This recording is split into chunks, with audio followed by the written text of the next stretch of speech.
Hey everyone, and welcome to my Black Widow 2021 review.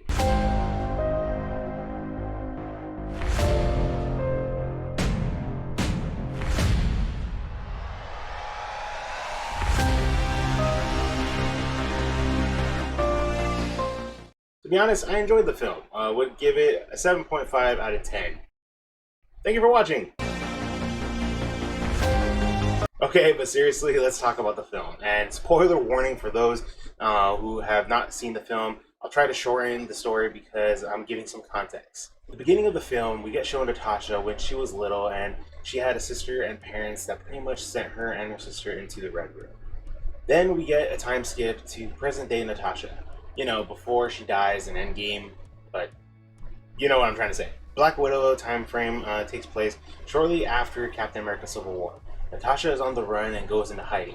After some brief fight scenes with Taskmaster, Natasha reunites with her sister Yelena, who was part of the Red Room but broke free a few scenes prior by getting gassed from the red vial that freed her from her mind control.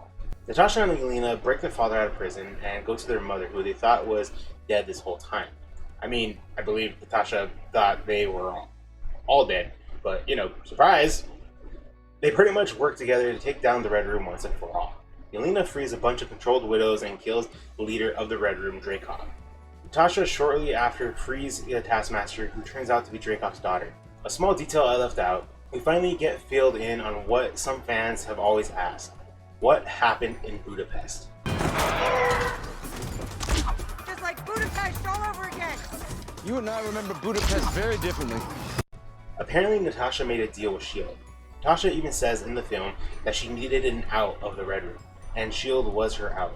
She teamed up with Hawkeye and they traced Dreykov's daughter in hopes of her leading them to him. Once they knew of Dreykov's location, Natasha and Clint blow up the floor of the building Dreykov is on, in hopes of killing him in the process. After that, Clint and Natasha are on the run in Budapest for a few days, and hide in a ventilation system in the subway station. At the end of the film, Natasha says goodbye to her family as they escape the ruins of the Red Room ship. And we then get a time jump to where Natasha is on the run still and has the blonde hair she had in Infinity War. She gets a jet similar to the Avengers Quinjet, or at least I feel like it looks similar, but anyway, she gets it from her supplier and mentions she's gonna help break out Falcon and the others off the raft. The main ending of the film shows Yelena visiting Natasha's grave, showing that the timeline of the film is now after Endgame. Yelena gets visited by Drufus, I don't know how to pronounce her name. Drufus, who is played by Julia Lewis.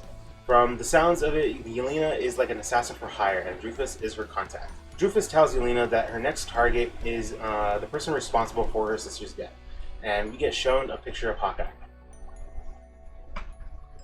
The film alone has what I feel like is good storytelling and great action in it. We finally got more background story from Natasha, which I'm glad we finally got. The one thing that sucks the most is that we finally got Natasha's backstory after she's already gone in the MCU.